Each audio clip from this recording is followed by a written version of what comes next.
I thought you called the next student. A teacher was asking a student a lot of questions, but the student couldn't answer any of them. The teacher then decided to ask him some very easy questions so that he could get a few right. What was Bunker Hill? She said. The student thought for some time and then answered, an airport. No, it was a battle, the teacher said.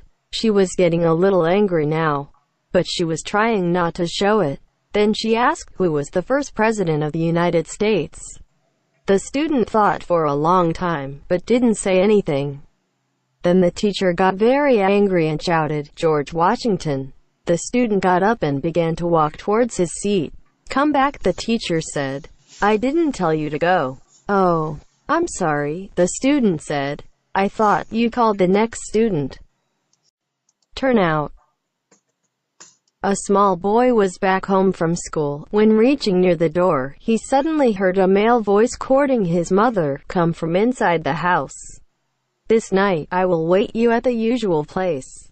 Remember to be on time, my little cucumber. So angry but didn't know what to do, the boy took a brick and threw at the door.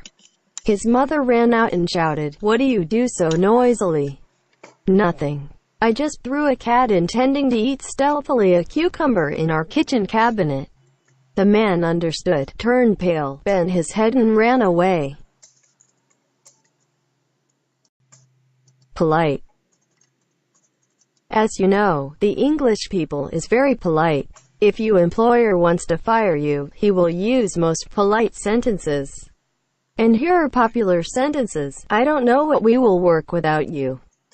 But we will try. I will tell every people that you leave the job because of your illness.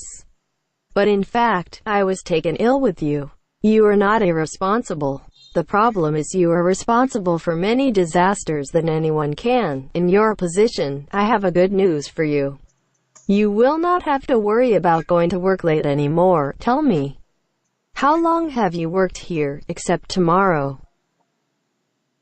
You're the 8th. Joe was going into his usual bar before lunch when he saw a poorly dressed man fishing in a small pool of rainwater about 5 centimeters deep outside it.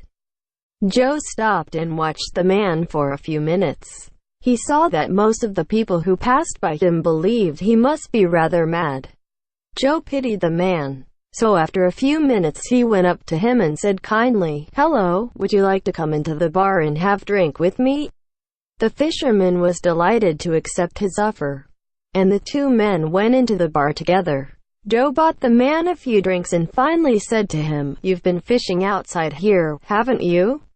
How many did you manage to catch this morning? If I may ask. You're the 8th, the fisherman answered merrily. I'm his father. A lot of boys and girls in Western countries are wearing the same kinds of clothes and many of them have long hair, so it is often difficult to tell whether they are boys or girls. One day, an old gentleman went for a walk in a park in Washington, and when he was standing on the other side of the pond, My goodness, the old man said to the person who was sitting next to him on the bench. Do you see that person with the loose pants and long hair? Is it a boy or a girl? A girl, said his neighbor. She's my daughter. Oh, the old gentleman said quickly. Please forgive me. I didn't know that you were her mother. I'm not, said that other person. I'm her father.